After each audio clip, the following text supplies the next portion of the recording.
Tribunal Constitucional en transacción vista la causa rol 2868, inaplicabilidad por inconstitucionalidad deducido por el senador señor Carlos Bianchi respecto a la parte que indica del artículo 240 del Código Penal. Tiene la palabra el señor relator Sebastián López. Gracias, señor presidente. Con fecha 17 de julio de este año, el senador de la República, señor Carlos Bianchi Chelech, interpone requerimiento de inaplicabilidad respecto del artículo 239 y 240, incisos primero, tercero y cuarto, del Código Penal, que tipifican respectivamente las figuras de fraude al fisco y negociaciones incompatibles en el marco de los delitos perpetrados por funcionarios públicos en el ejercicio de su cargo, solicitando se declare su inaplicabilidad en el proceso seguido en su contra que, a dicha época, se encontraba pendiente ante el Juzgado de Garantía de Punta Arenas. Por resolución de 21 de julio, la segunda sala admitió tramitación del requerimiento y ordenó que las partes vinieran a alegar acerca de la admisibilidad. Verificada el efecto de la audiencia de 28 de julio, fueron oídos los abogados representantes del requerente, del señor Miodrag Marinovich, del Ministerio Público y del Consejo de Defensa del Estado,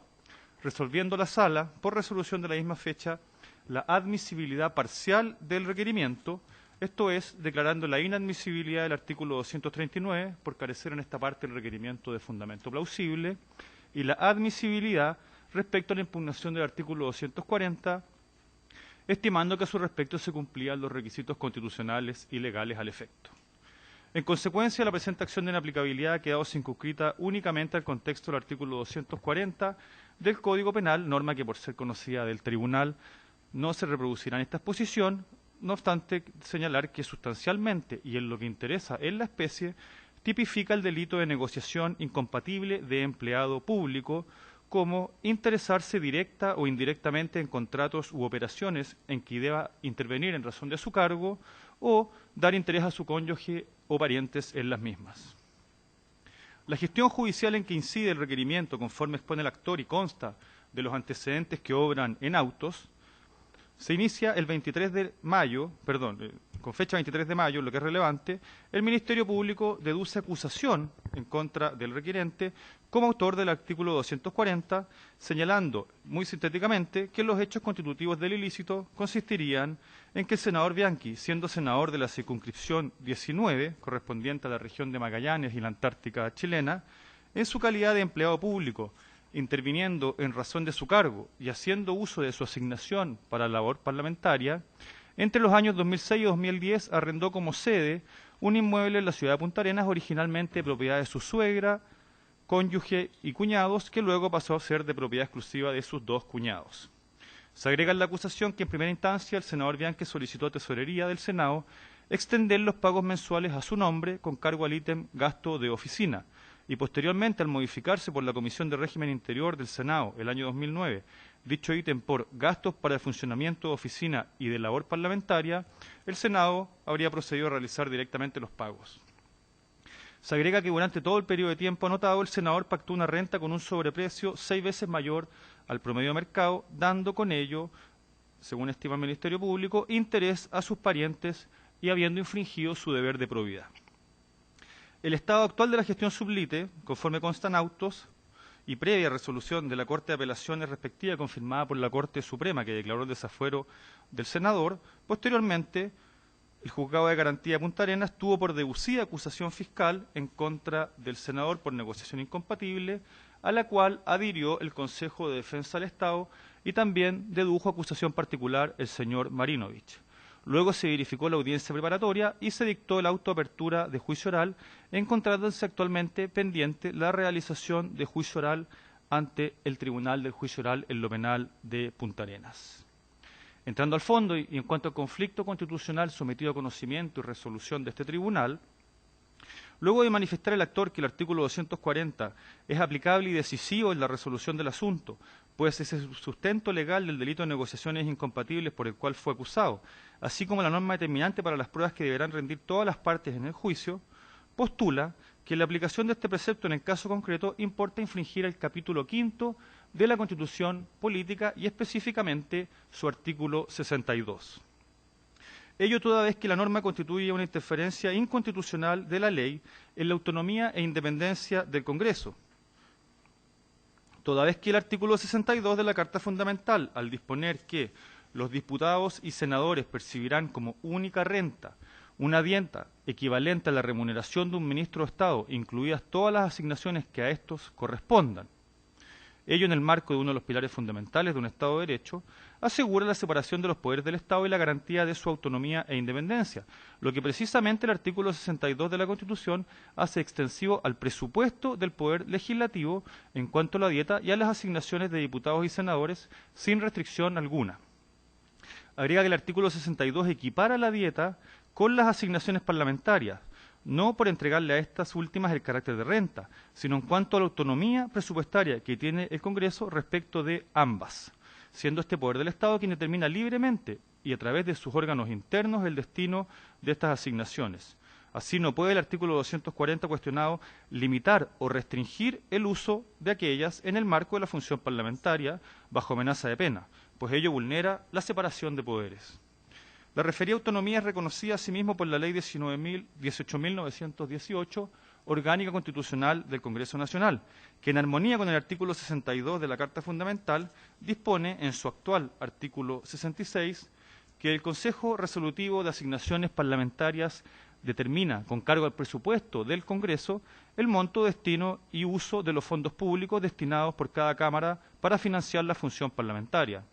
entendiendo dentro de esta las actividades que realizan senadores y diputados para dar cumplimiento a sus funciones y atribuciones conferidas por la Constitución y la ley, comprendiendo la tarea de representación popular y las diversas labores políticas que llevan a cabo. En el mismo sentido expuesto, lo ha entendido el Consejo Resolutivo de Asignaciones Parlamentarias, que en resoluciones de 2011 aprobó una regla que dispone que los contratos que suscriban parlamentarios con cargo a sus asignaciones y con personas sujetas a algún vínculo de parentesco deberán ser aprobadas por la respectiva Comisión de Ética. Luego, si se entendiera que el artículo 240 se aplica a las asignaciones, el propio Consejo Resolutivo aludido estaría incitando a los parlamentarios a incurrir en un delito. En consecuencia, el artículo 240 no puede, sin conculcar la Constitución, aplicar restricciones al destino que el Congreso, con cargo a su presupuesto, da libremente a las asignaciones parlamentarias, como lo hace el precepto impugnado al disponer que los parlamentarios no pueden, con cargo a aquellas, contratar con sus parientes.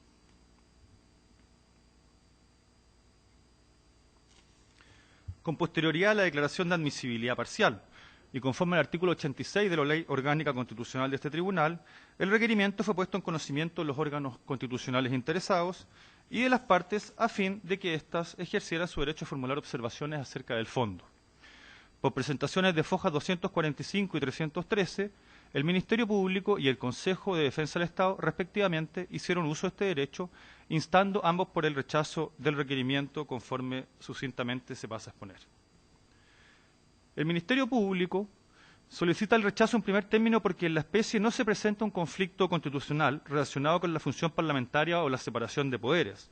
toda vez que la discusión en la causa en que incide el requerimiento se circunscribe a determinar si el artículo 240 puede o no aplicarse a los miembros del Congreso en relación con el uso de sus asignaciones, cuestión de interpretación legal que debe ser resuelta por el juez de fondo.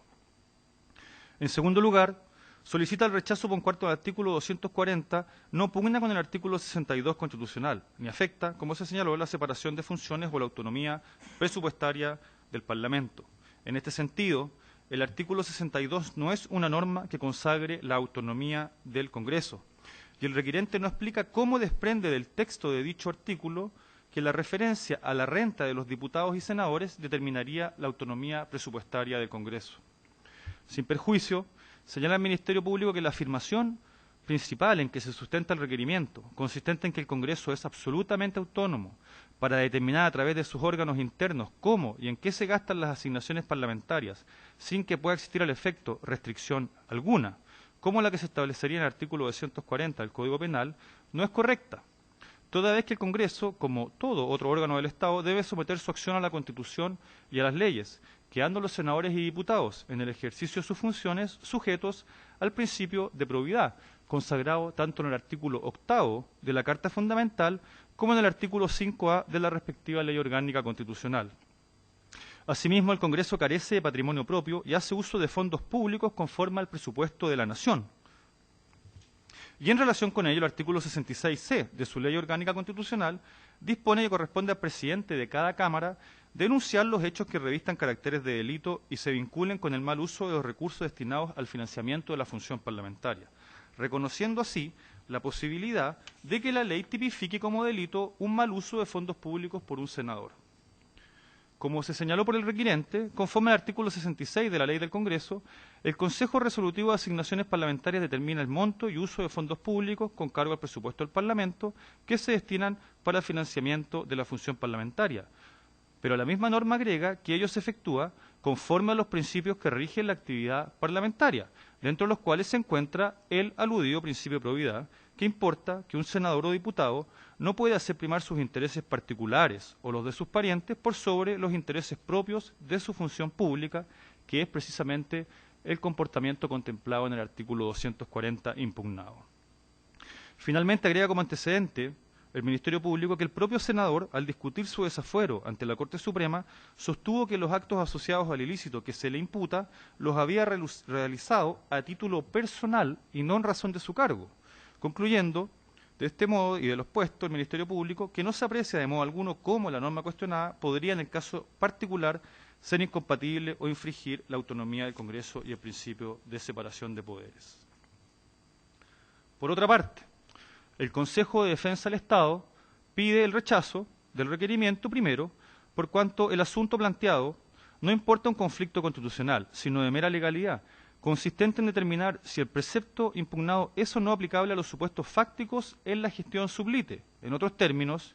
el senador requirente pretende, vía acción de inaplicabilidad, fijar una determinada interpretación del artículo 240 en orden a que los hechos que son objeto de la acusación no pueden subsumirse en el tipo penal de negociación incompatible, cuestión que debe ser resuelta por el juez de fondo.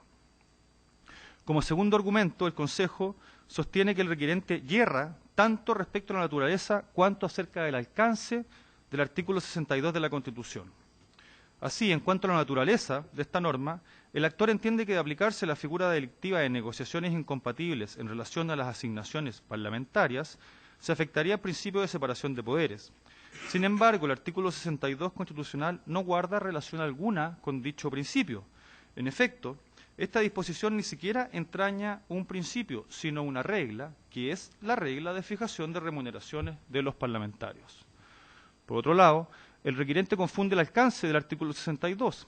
al entender comprendido en él una referencia a las asignaciones de los parlamentarios. Sin embargo, la mención en dicho precepto constitucional a las asignaciones no guarda tampoco relación alguna con las asignaciones parlamentarias. Lo anterior, puesto que la norma se refiere únicamente al sueldo de los parlamentarios, haciendo lo equivalente a la remuneración de un ministro de Estado, incluidas las asignaciones, que son las asignaciones de dichos ministros, dentro de las cuales no pueden comprenderse las asignaciones parlamentarias.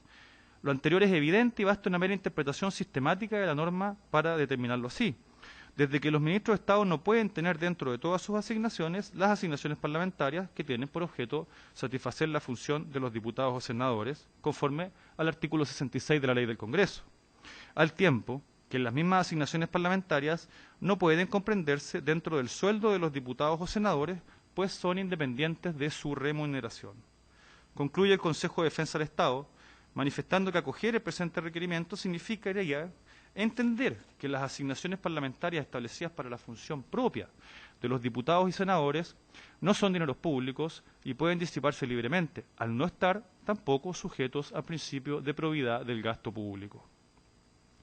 Concluyo, presidente, señalando que, certificado el estado de relación, se ordenó agregar por el Pleno la causa para su vista en la presente audiencia y que se han anunciado en forma para alegar los abogados de las 4 partes involucradas.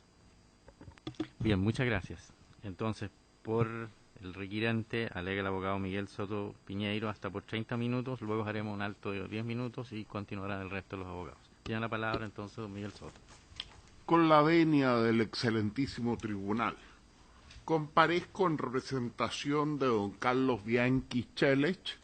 a solicitar de este excelentísimo tribunal declare inaplicable el artículo 240 del Código Penal al juicio oral que actualmente se sigue en contra de don Carlos Bianchi Chelech en la ciudad de Punta Arenas por el delito contemplado en el referido artículo 240 y que en definitiva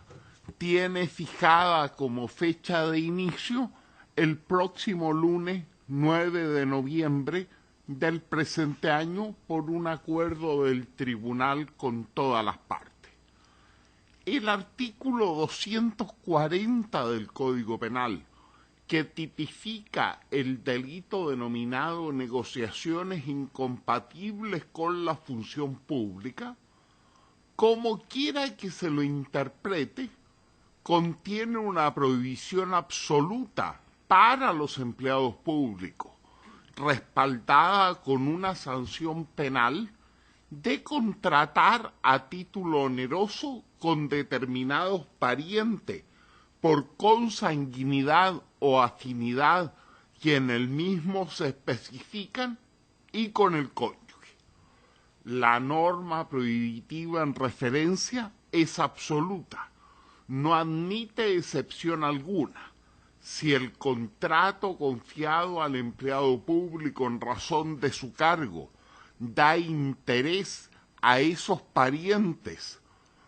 da en interés de esos parientes o de su cónyuge, se configura el delito. Según el tenor literal y la interpretación doctrinaria y jurisprudencialmente aceptada del artículo 260 del Código Penal, los parlamentarios, en específico los senadores, son empleados públicos a efectos de la figura penal descrita en el artículo 240. Por lo tanto, los parlamentarios resultarían alcanzados por la prohibición antes referida y no podrían celebrar contratos a título oneroso ni con esos parientes ni con el cónyuge. La ley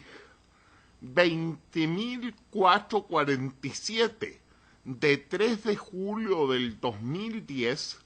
modificó la ley 18.918 orgánica constitucional del Congreso Nacional y creó el Consejo Resolutivo de Asignaciones Parlamentarias como órgano con integrantes ajenos al Congreso con el fin que establezca el monto, el destino, la reajustabilidad y los criterios de uso de las asignaciones parlamentarias, según lo dispone después de la modificación el artículo 66, inciso primero, de la Ley Orgánica Constitucional del Congreso Nacional. Más aún, dicha ley, en el artículo e inciso recién referido, consagró legalmente el concepto de asignaciones parlamentarias, señalando que son, comillas, fondos públicos destinados por cada Cámara a financiar el ejercicio de la función parlamentaria. Completando el concepto después de la modificación, el artículo 66 en su inciso segundo, estableciendo, comillas, se entenderá por función parlamentaria todas las actividades que realizan senadores y diputados para dar cumplimiento a las funciones y atribuciones que le confieren la Constitución y las leyes. Ella comprende la tarea de representación popular y las diversas labores políticas que llevan a cabo aquellos y los comités parlamentarios. En este contexto, en sus primeras resoluciones, números 1 y 2, ambas del 5 de septiembre del 2011, en uso de sus facultades, el Consejo de Asignaciones Parlamentarias aprobó una regla en cuya virtud los contratos que financiados con cargo a asignaciones parlamentarias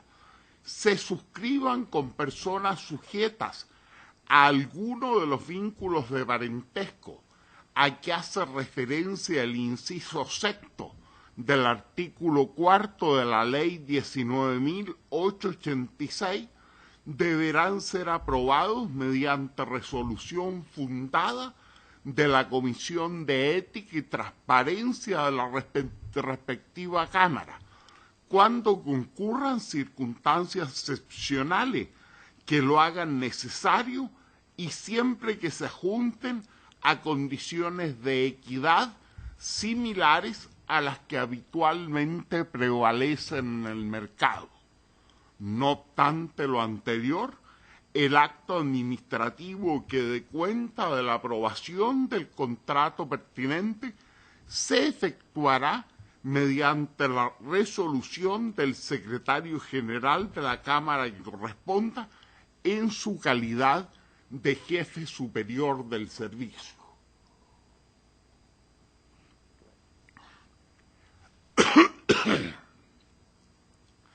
Atendido el hecho que los grados de parentesco a que hace referencia el inciso cuarto de la Ley 19.886 sobre contratación pública,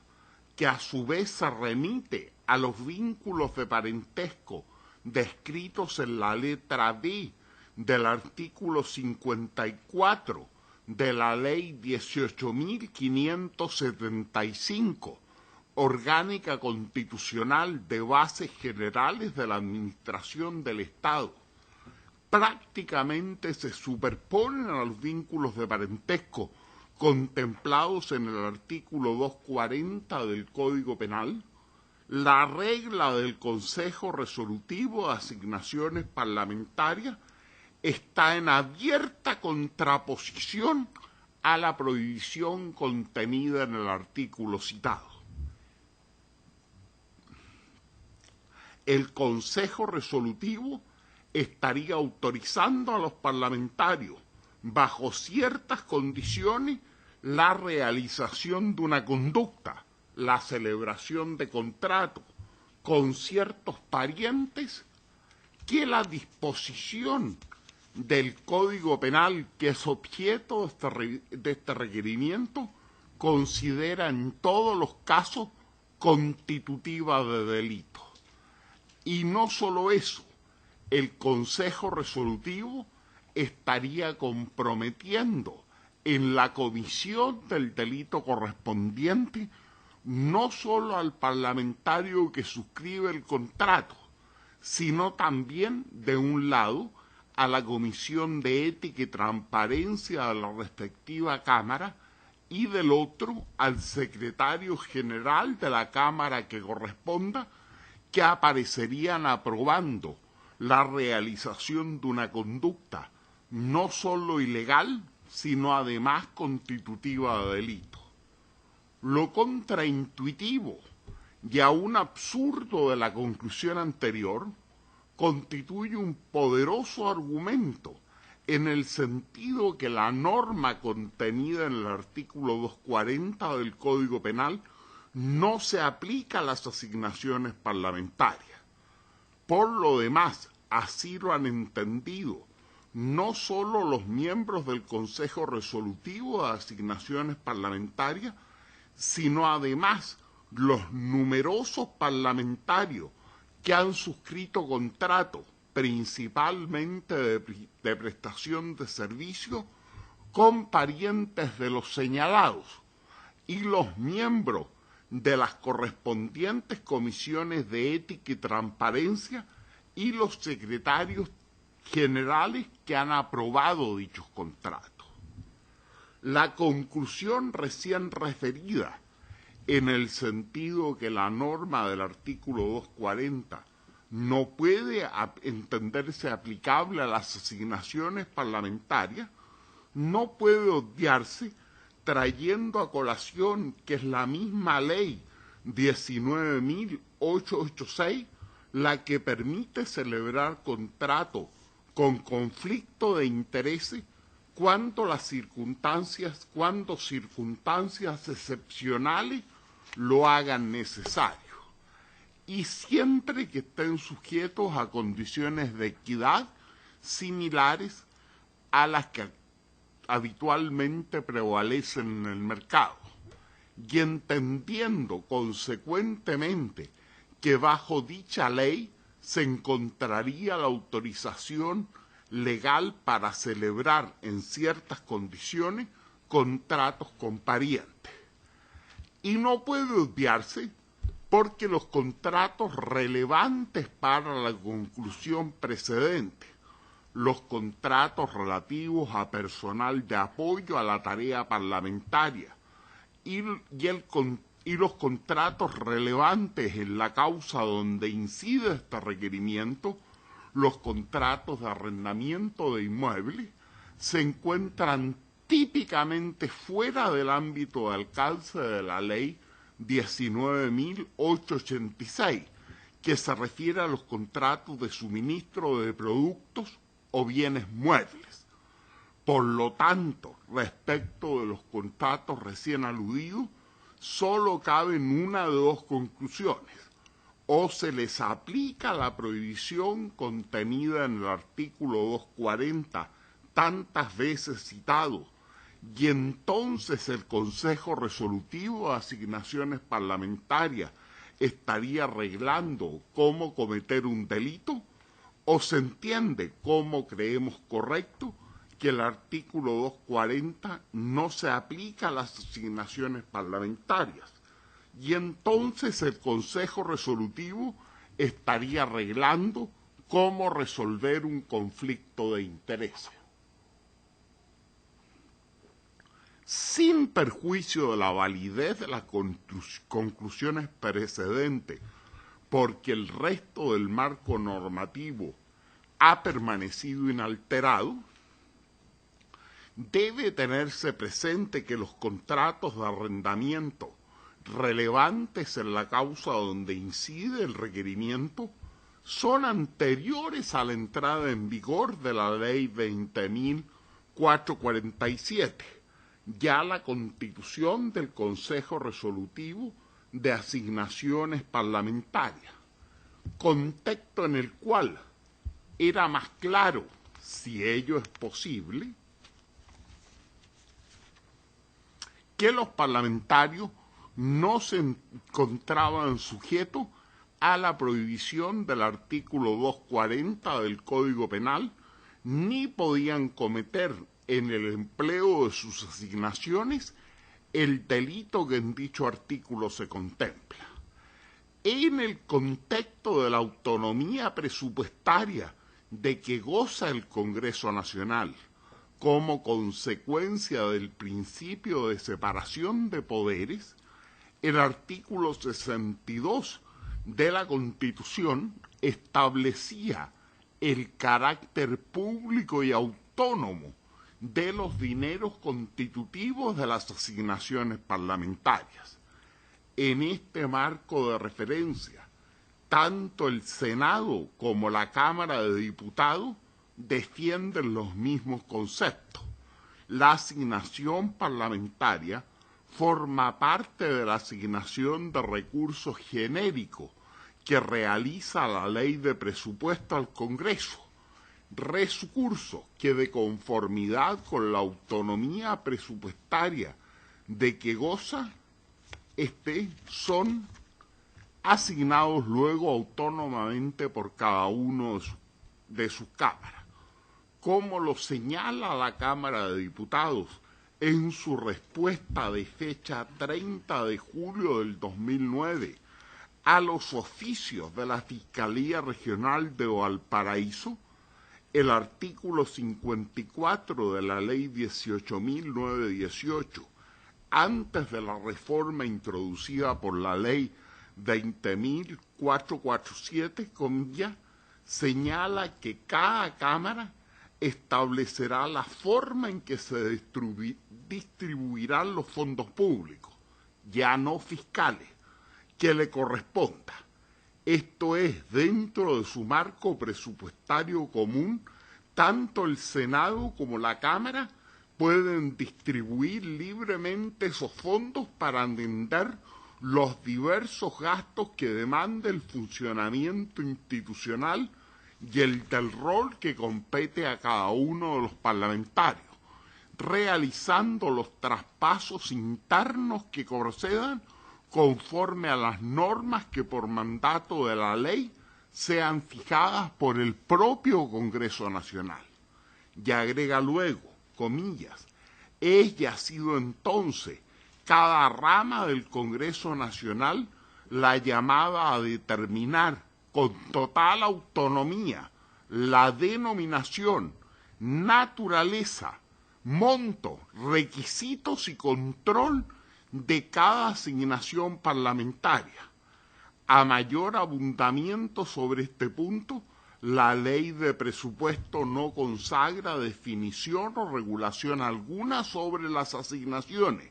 ni establece glosas para su uso. En consecuencia, tanto el control sustantivo como adjetivo de su uso está entregado privativamente al Congreso Nacional, quien a través de la acción independiente de sus dos ramas fija en fondo y forma qué debe entenderse por cada una de las asignaciones y cuáles son los elementos que deben cumplir y cómo se regula y fiscaliza su ejecución respecto de cada miembro del Congreso Nacional. Como señalan Alan Brothman, Felipe de la Fuente y Fernando Parada en su obra El Congreso Nacional, Estudio Constitucional, Legal y Reglamentario, y Alejandro Silva Bascuñán en el tomo 6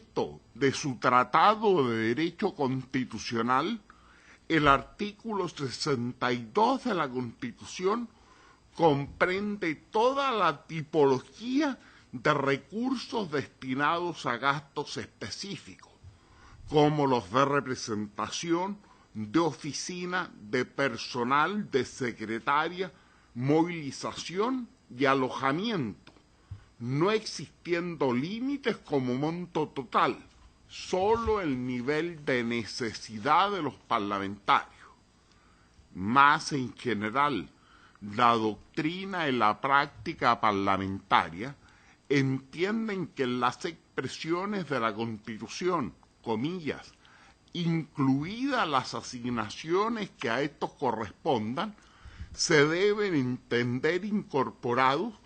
todos los aspectos de apoyo del desarrollo de la función pública que recibe un ministro de Estado,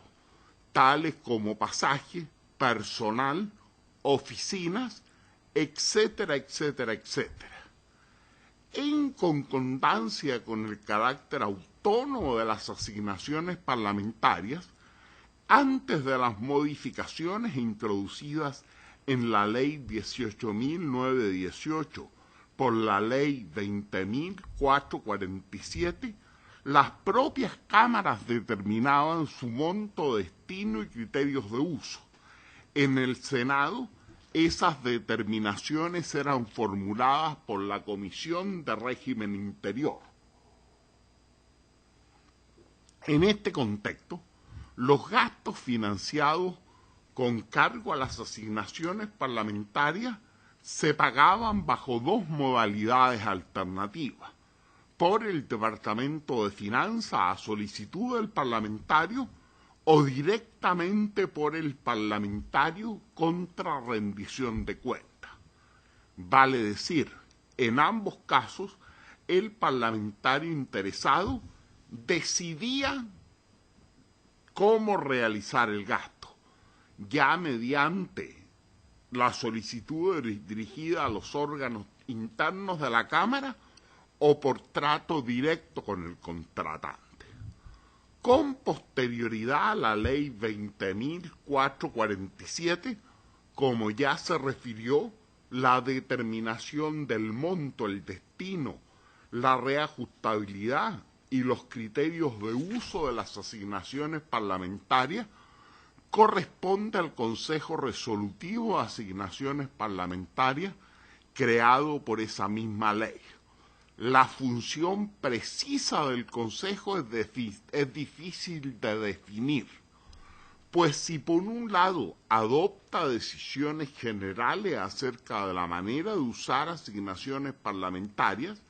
de otro lado, según el inciso 10 del artículo 66 de la tantas veces citada Ley 18.918, carece de potestades ejecutivas, pues la ejecución de sus acuerdos pasa por decisión de la mesa de cada Cámara. Vale decir, en definitiva, la decisión última sobre el monto, el destino, la reajustabilidad y los criterios de uso de las asignaciones está entregada a la Cámara respectiva. Hasta la fecha, las principales decisiones del Consejo se encuentran en sus resoluciones número 1 y 2, a las que ya se aludió, y que han sido objeto de sucesivas modificaciones adoptadas a petición de la Cámara. En la determinación del monto, el destino, la reajustabilidad y los criterios de uso, el Consejo, acorde al artículo 66, inciso primero, debe actuar conforme a los principios que rigen la actividad parlamentaria. Esto es, teniendo presente la extensión de la función pública parlamentaria, que acorde la ley no solo exige la presencia del parlamentario en el Congreso, sino que considera también el carácter representativo de su cargo y, por tanto, los vínculos que mantiene con su distrito y con los diferentes partidos políticos. Naturalmente, todas estas limitaciones y orientaciones se subordinan a los límites constitucionales, al artículo 62 de la Constitución. Y por eso, por el artículo 62 de la Constitución, solo pueden cubrir gastos en que el parlamentario incurra en razón de su cargo. Por su propia naturaleza constitucional, las asignaciones se gastan con cargo al presupuesto del Congreso en cuanto a fondos públicos, según el Consejo corresponden a gastos en que incurre el Congreso Nacional para otorgar facilidades en pro del desarrollo de la actividad de los parlamentarios. Según explicita en la sección Principios Generales de la ya citada resolución número 2, en principio, los gastos se efectúan directamente por cada corporación. Acorde a la misma resolución y sección, el monto fijado para cada asignación puede destinarse por los parlamentarios a financiar indistintamente cualquier ítem de gasto comprendido solo en la respectiva asignación, conforme a los criterios de uso definidos para los mismos. Vale decir, es el parlamentario quien determina el destino de los fondos, sin perjuicio de los gastos directos efectuados por cada Cámara. Los parlamentarios pueden efectuar desembolsos directamente contra reintegro por la Cámara. En cuanto a fondos públicos constitucionalmente establecidos